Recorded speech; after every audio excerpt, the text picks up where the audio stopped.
नमस्कार दोस्तों, मैं सिद्धार्थ आप सभी का बहुत बहुत स्वागत करता हूं। ये जो प्रश्न है जो इस चलचित्र के थंबनेल पर पूछा गया कि क्यों आवश्यक है भगवती दुर्गा, गणपति, भैरव की उपासना, इनकी साधना, इस प्रश्न का उत्तर जानना बहुत आवश्यक हो जाता है। ना केवल हमारे इस जीवन के लिए, इस जीवन काल के लिए, परंतु आने वाली पीढ़ियों के लिए भी, क्योंकि ये प्रश्न जो है ये निरंतर पूछा गया है। चिरकाल से प्रश्न पूछा गया है कि यदि हम कह रहे हैं कि परब्रह्म एक ही है, शिव, विष्णु, ब्रह्मा, ये अलग अलग कार्यों के लिए जब इनका ये रूप है, तो फिर इनके भी अलग अलग रूप ऐसे क्यों आते हैं? तो हम क्यों भैरव की उपासना करें, शिव की ही क्यों ना करें? सही बात भी। हम क्यों दुर्गा की उपासना करें, काली की उपासना अनिवार्य है, काफी है। हम क्यों गणपति की उपासना करें, जबकि दुर्गा ही, कोई एक ही रूप सब कुछ कर सकता है? इस प्रकार से ये सारे प्रश्न जो आते हैं, ये कौतूहल की तरह किसी के भी मन में आ सकते हैं। और इस कारण से भी इसका उत्तर जानना अनिवार्य है कि जब आपको इसका उत्तर मिल जाएगा, वैज्ञानिक दृष्टिकोण जब आप इसका जानेंगे, तब आपका देवता के प्रति, देवता की शक्ति के प्रति जो आस्था है, जो विश्वास है, वो और अधिक सुदृढ़ होगा। यहां पर एक बात और जानना हमारे लिए अनिवार्य हो जाता है कि इसका उत्तर केवल एक ही दृष्टिकोण से नहीं देखा जा सकता है। विभिन्न धर्म गुरु, धर्म के ज्ञाता, ज्ञानी पुरुष, इन सभी ने इसके उत्तर अलग अलग प्रकार से, अलग अलग दृष्टिकोण को देखते हुए दिए हैं, और वो सभी के सभी सत्य ही है, क्योंकि मूल में बात ही आती है कि साधना, उपासना अनिवार्य है। तो अब यहां पर हम सर्वप्रथम बात करते हैं शक्ति की, क्योंकि ये सभी जो हैं ये शक्ति के ही विभिन्न स्वरूप है। शक्ति जो है उसका जागरण अनिवार्य होता है। शक्ति नित्य रूप में सदैव रहती ही है। ये सभी, ये सब पूरा संसार, संपूर्ण ब्रह्मांड लीला ही है। ये जो चलचित्र आप देख रहे हैं ये भी लीला है, रावण हुआ वो भी लीला है, श्री राम हुए वो भी लीला है।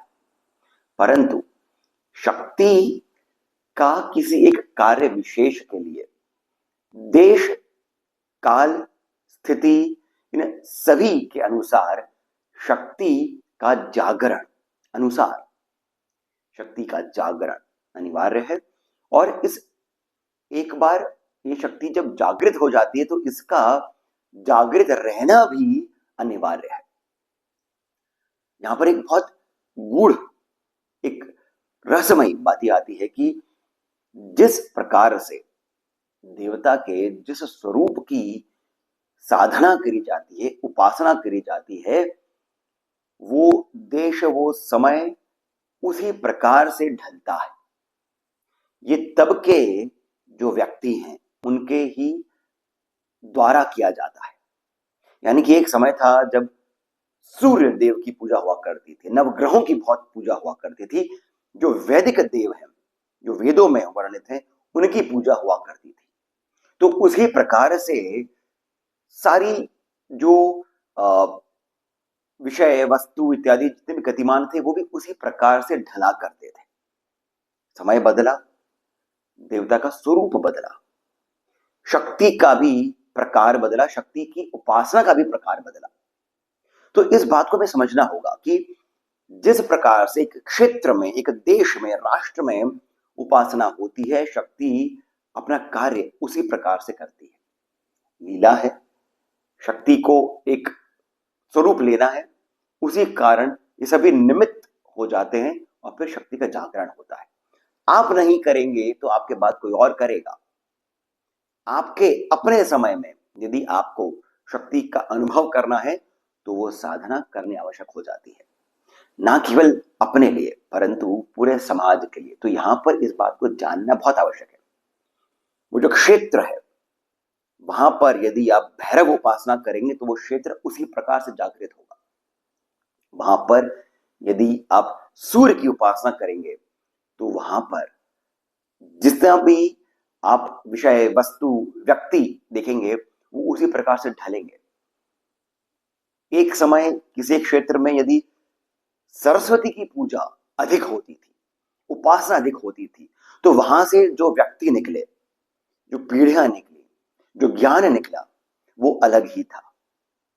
तो ये शक्ति का एक रहस्य क्षेत्र के हिसाब से, व्यक्तियों के हिसाब से, जागरण के हिसाब से बहुत आवश्यक है जानना। अब हम दूसरी बात करते हैं जो है जुड़ी हुई अवतार के साथ। अवतार का अर्थ जो होता है वो यही होता है कि जो ढले, जो नीचे की ओर आए, उसे अवतार कहा जाता है। वो अपने मंडल से जो देवता हैं, जब वो निकल करके एक रूप में आते हैं, वो अवतार होता है। परंतु हम अवतार को सामान्य रूप में भाव के साथ में ये भी मान सकते हैं, जो तारता है, जो आपको आपके कष्टों से पार लगाता है, वो अवतार हो जाता है। परंतु अब यहां पर मैं आपसे एक प्रश्न पूछता हूं, क्या कभी आपने ऐसा सोचा है कि यदि एक बार वाराह अवतार हो गए, तो फिर ऐसा क्यों हुआ कि हिरण्याक्ष को मारने के लिए तो वाराह अवतार, परंतु हिरण्यकश्यप को मारने के लिए नरसिंह? इसका उत्तर एक ये हो सकता है कि हिरण्यकश्यप का जो वरदान था वो यही था कि उसका उत्तर जो था वरदान का, एक काट यही थी कि एक मिश्रित रूप ही आए, तभी हिरण्यकश्यप का अंत हो सकता है। परंतु जो वाराह अवतार थे, वे भी तो शुद्ध वाराह नहीं थे।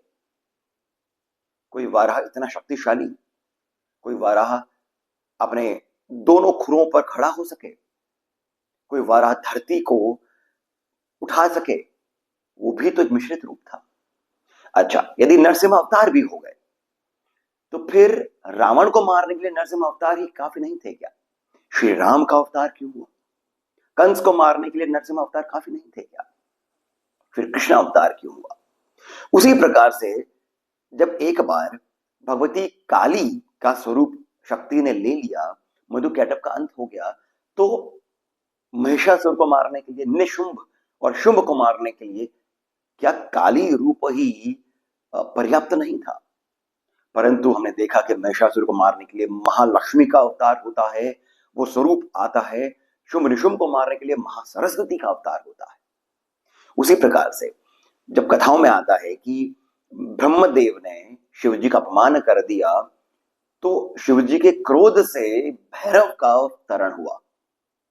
क्या भगवान शिव, जिन्होंने त्रिपुरासुर का अंत किया, क्या वे स्वयं अपने नख से ब्रह्मदेव का वो शिर छेदन नहीं कर सकते थे? भैरव की उत्पत्ति क्यों हुई? इसका उत्तर वही पहले वाला है कि शक्ति जो है वो विभिन्न स्वरूप में अपना रूप बदल करके, विभिन्न स्वरूप में अपनी शक्ति को लेकर के लीलाएं रचती है। ये उसी प्रकार से है कि गर्मियों में हम वही बिजली जो आती है हमारे घर में, उससे हम पंखा चलाते हैं, एसी चलाते हैं। अब वो उस बिजली का रूप जो है वो एसी में बदल गया है।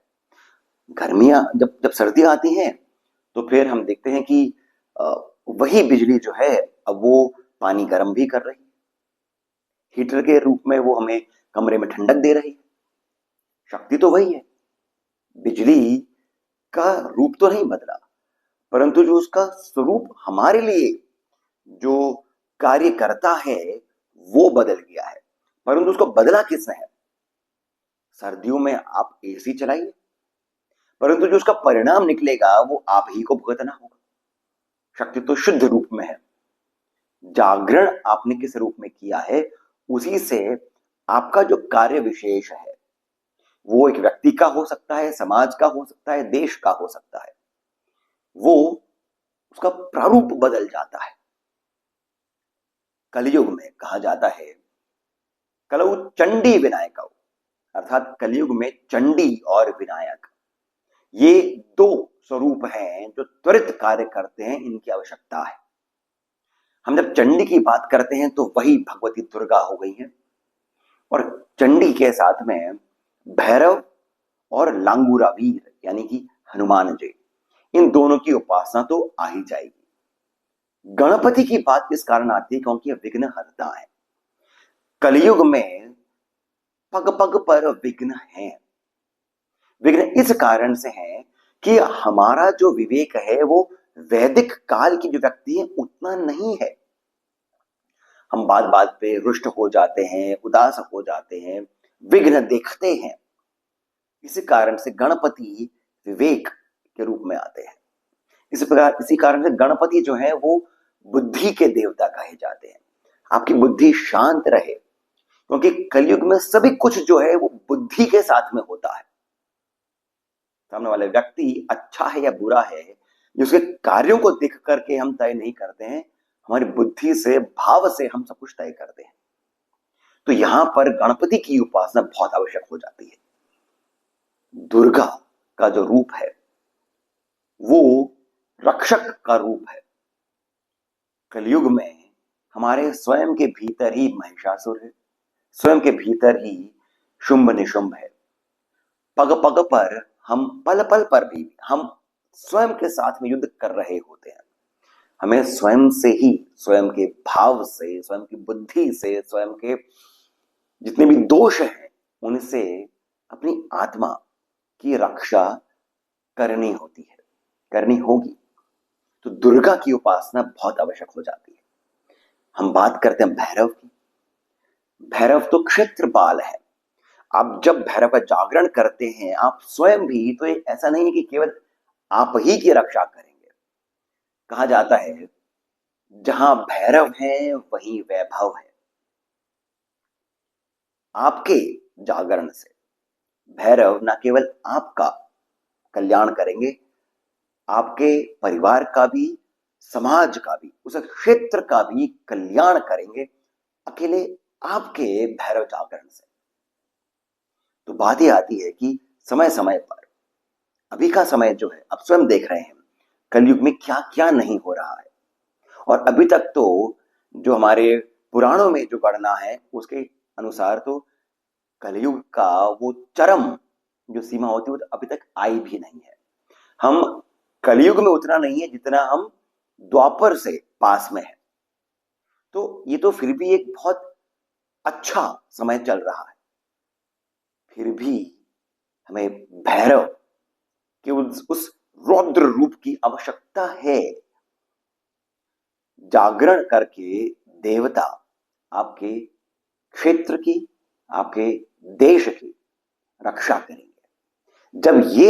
जब ये विज्ञान आपके समझ में आता है, जब हम शक्ति का ये जो रहस्य है इसको जब हम समझ लेते हैं कि शक्ति का जागरण आवश्यक है, शक्ति आ रही है, तब तक स्विच ऑन नहीं करोगे बिजली नहीं चलेगी।